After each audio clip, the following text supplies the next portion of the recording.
Paris-Montagne. Paris-Montagne, Paris-Montagne, Paris-Montagne. Paris-Montagne. Paris-Montagne. Paris-Montagne. Paris-Montagne. Paris-Montagne. Paris-Montagne.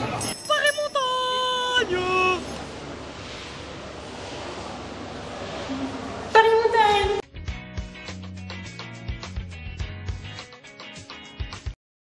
En ce lieu calme et serein, qui aurait pu penser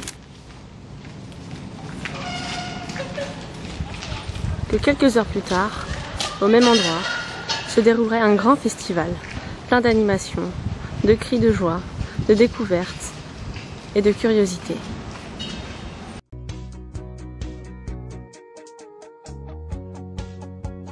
Quand je vous appellerai, vous devrez m'envoyer chacun votre porte-parole pour donner la réponse du nom. Et on va voir qui gagne le plus de points. Ça marche? Ok, c'est parti. Alors dis-moi ton prénom bien fort pour que tout le monde entende. Abdulaziz. Abdulaziz et... Alors attention, je vous écoute tous les deux. Qu'est-ce que vous rapportez pour votre équipe? Et toi? Un point pour cette équipe, c'est quoi? Est-ce que vous êtes prêts à me donner quelque chose? Luca. Non. Au revoir. Non. Ils sont d'accord? Schweppes agrumes. Ah, Schweppes agrumes. Est-ce que Schweppes agrumes, c'est un arôme tout seul? Agrumes. Alors, c'est un agrume, mais ils ont raison, c'est du pamplemousse.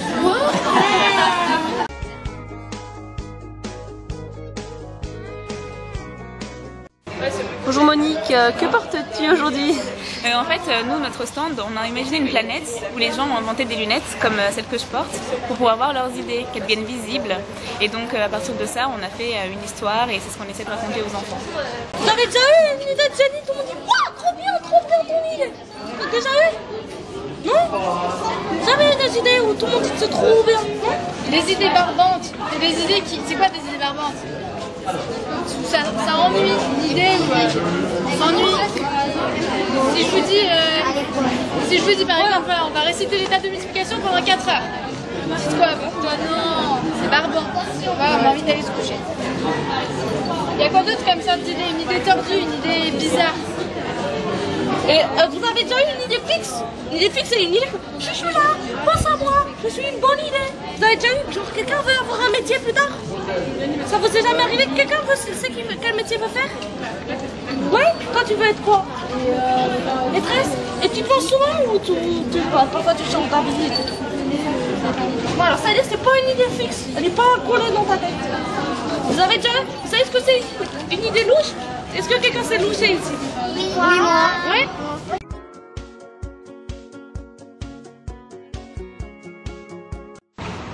Donc là, je vois un panneau à côté de toi, police, crime. Est-ce que tu peux nous décrire en quoi consiste ton stand? Alors oui, comme vous le voyez, on est un peu sur la police scientifique. Et le stand consiste justement à montrer un peu en quoi consiste ce métier, surtout au niveau des preuves en fait, parce qu'on a 3 manipulations qu'on essaye de faire. Au niveau des empreintes, où on fait une extraction d'ADN ou des chromatographies avec des stylos. Donc comme ça au moins on arrive à prouver un peu comment on va arriver à trouver un suspect. Et en même temps, on arrive aussi à rester sur le thème du festival, c'est-à-dire l'erreur. Parce qu'il y a plusieurs manipulations qui montrent que juste avec un test, par exemple la chromatographie sur les stylos, on ne peut pas arriver à prouver juste avec ça si telle personne est vraiment coupable ou pas. Donc on arrive vraiment à rester dans le thème de l'erreur. Et c'est ce qu'on veut prouver aux enfants.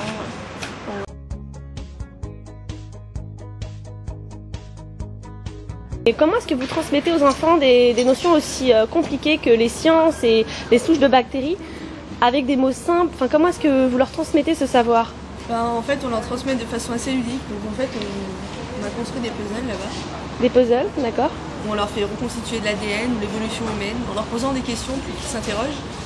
Et puis on en vient assez rapidement aux bactéries en fait. Après leur avoir expliqué à peu près la mutation, qu'est-ce que c'était. on leur explique comment les bactéries résistent aux antibiotiques. Avec une petite histoire. Comment elles sont capables de consommer du lactose. D'accord. Tu nous parlais d'une petite histoire à l'instant. Et c'est vous qui l'avez inventée, la petite histoire. D'accord. C'est Florian. D'accord. En particulier Florian, qui a un esprit très ouvert, j'imagine. D'accord. C'est un pro avec les enfants. Et est-ce que tu veux nous la raconter à nous? Vas-y, je vais noter. Non, vas-y, tu racontes. Non, mais en fait, l'histoire, c'est juste. Moi, je vais pas la faire en entier. Si, vas-y, en entier. Non, mais en fait, je fais juste la. L'histoire, en fait, c'est l'histoire d'un garçon qui prenait toujours des médicaments pour n'importe quoi. Et un jour, il s'est rendu compte que les médicaments ne servent à rien. Donc, il ne pourrait plus se soigner à cause de ça. Et donc, j'explique aux enfants pourquoi les médicaments ne marchent plus et comment il faut les prendre pour que ce soit dans des bonnes conditions et qu'il n'y ait pas aucun risque.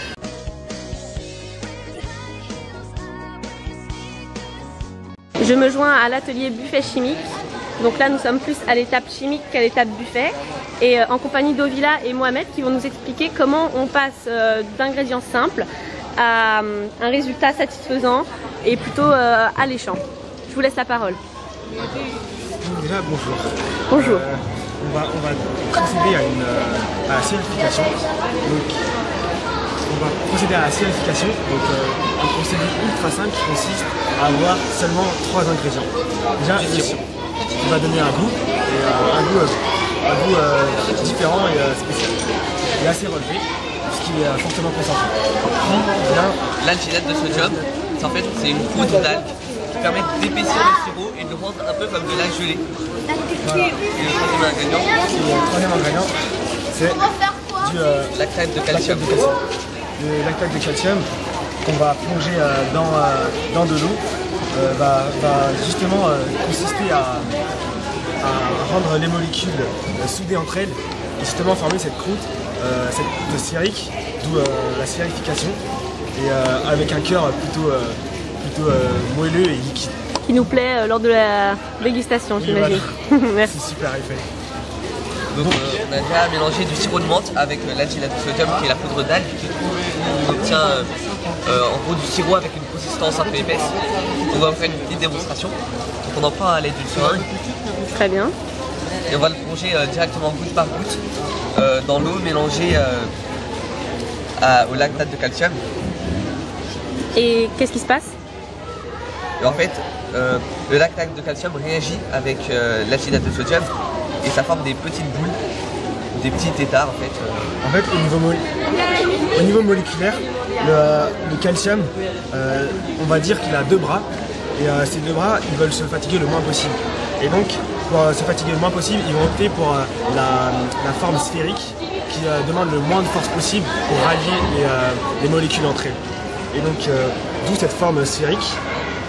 Voilà. Alors, donc, le résultat. Ah oui, c'est pas mal. On voit bien que c'est des billes en fait. Ouais, voilà. D'accord. D'où son second nom, le caviar des pauvres. Caviar des pauvres, moi. Ouais. Très bien. Il faut les rincer. Et ne pas oublier qu'il faut les rincer dans de l'eau plate, puisque le calcium même à très basse concentration est assez nocif pour notre corps, tout simplement parce qu'on a dans notre corps mais en très faible quantité, et le fait d'en ingérer plus pourrait dérégler notre corps.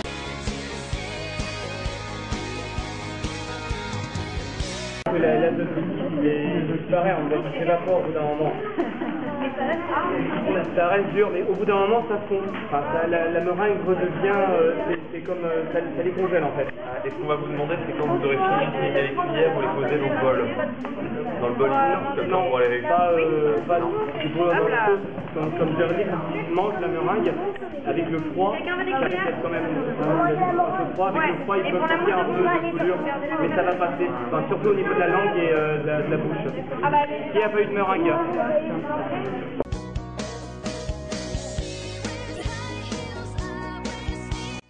Bonjour Fabrice Triblet. Est-ce que vous pouvez nous parler de votre petite expérience ou de votre spectacle que vous venez de représenter? L'expérience ou plutôt le spectacle. Je vais commencer par le spectacle plutôt, parce qu'effectivement on a voulu faire un spectacle sur les erreurs et les abus de langage dans les publicités, qui abusent de la science, qui la prennent en otage en quelque sorte, qui délivrent un faux discours souvent aux gens, et qui finalement ne répondent pas forcément à l'attente des gens, tout simplement parce qu'ils les bluffent. Un exemple, je prends du lave-tout, qui est rien d'autre en fait dans cette démonstration qu'un tout petit peu d'acide à détartrer les toilettes. J'en mets quelques gouttes, ça suffit. Je vais prendre un linge bien propre, comme ici, qui contient rien d'autre que du coton. Je prends ici un colorant qui est rouge à une certaine acidité, qui montre en fait une tache. Et là je peux dire, c'est mon Dieu, c'est terrible, comment je vais faire pour m'en sortir avec cette tache? Heureusement j'ai lave-tout, lave-tout arrive à tout laver. Je mets dedans, grâce à des principes super actifs qui sont rien d'autre dans ce cas-là qu'un changement de couleur dû à l'acidité, eh bien en fait j'arrive à carrément décolorer mon linge. Wow. C'est fantastique, sans phosphate, sans parabène, enfin, c'est merveilleux, hein, et c'est totalement naturel puisque c'est faux. Donc il n'y a aucun souci. Et si une tache finalement a disparu comme ici, je peux la faire réapparaître parce qu'une tache qui est maintenant disparue, c'est une tache qui est devenue la couleur de mon vêtement. Alors si je reprends cette fois-ci l'inverse de l'acide d'une base, typiquement de l'ammoniac ici, rien qu'avec les vapeurs d'ammoniac qui sont là, je vais pouvoir, ou même je vais mettre un peu de liquide, tout de suite, hop là, faire réapparaître les taches. Ce qu'on montre absolument pas dans la publicité, mais ce que nous on a montré dans nos spectacles, pour montrer en fait que on nous prend souvent pour des lapins de 6 semaines, en nous montrant des choses, et en nous faisant croire que la science, qu'à travers un faux discours scientifique, on peut répondre aux vrais problèmes des gens. Alors la science est capable d'y répondre, mais pas toujours, et donc la publicité a décidé de montrer que c'était possible à tous les coups pour vendre des produits, et donc il fallait arrêter de prendre des gens pour des imbéciles. C'était un petit peu ça le message. Voilà. D'accord, merci beaucoup Fabrice. Au revoir. Au revoir.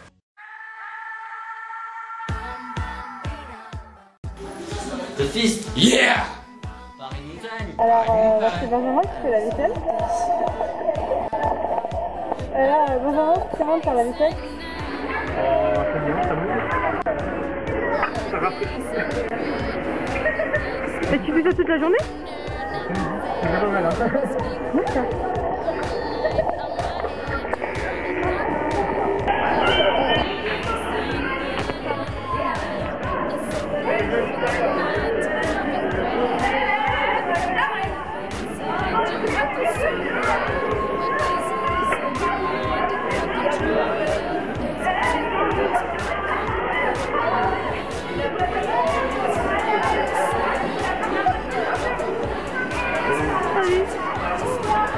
Voilà ce qui arrive, une poème de Chantal, elle empêche les plombs, les plombs qui sont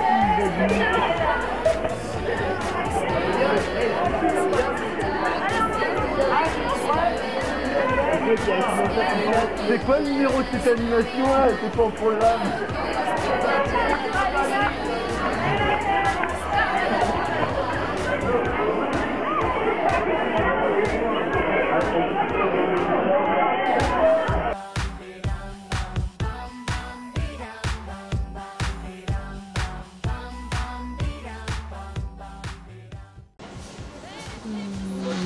La teuf.